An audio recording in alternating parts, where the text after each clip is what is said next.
If you're getting GOG Runtime Error 12659, don't worry. In this video, I'll walk you through the best fixes step by step so you can get GOG Galaxy working again as quickly as possible.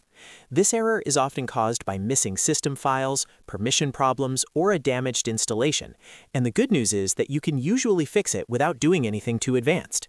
If this tutorial helps, make sure to hit like and subscribe for more quick PC gaming fixes. Let's jump right in. First, start with the easiest fix: restart your PC. It sounds simple, but a full restart can clear temporary system issues, reset stuck background processes, and reload anything GOG Galaxy needs to run properly. After your computer comes back on, try opening GOG Galaxy again and see if the error is gone. If it still appears, move on to the next step. Now, let's run GOG Galaxy as an administrator. This is important because the launcher may need extra permission to access files, services, or libraries on your system. To do this, find the GOG Galaxy shortcut or executable, right-click it, and choose Run as Administrator. If Windows asks for permission, click Yes. Then try launching the app again. A lot of times, this alone can fix runtime errors caused by access restrictions. If that doesn't solve it, the next fix is very important: reinstall Microsoft Visual C++. GOG Galaxy and many games depend on these runtime components, and if they're missing or corrupted, you can get exactly this kind of error. Go to learn.microsoft.com and look for the Microsoft Visual C++ download page. Download and install the latest supported Redistributables for your system. If you're not sure which one you need, it's usually best to install the common x64 version, and if available, also the x86 version for compatibility. Once the installation is finished, restart your PC again and test GOG Galaxy one more time.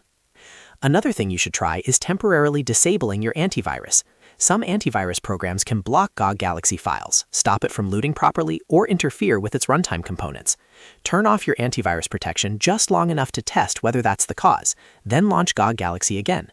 If it works while antivirus is disabled, you'll know the security software is the issue, and you can add GOG Galaxy to the exceptions list instead of leaving protection off.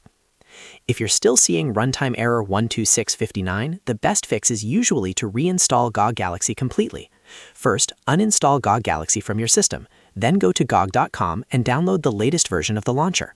After that, install it fresh and sign back in. A clean reinstall can repair missing program files, replace corrupted components, and clear out broken settings that may be causing the error in the first place. Once the reinstall is done, open GOG Galaxy again and check whether the runtime error is gone. In most cases, one of these steps will solve the problem, and the most common fixes are reinstalling Visual C++ and doing a clean reinstall of GOG Galaxy itself. If you're still having trouble after that, let me know in the comments and I can help you troubleshoot further. If this video helped you fix GOG Runtime Error 12659, please give it a thumbs up, subscribe to the channel, and turn on notifications for more easy gaming and PC repair tutorials. Thanks for watching, and I'll see you in the next one.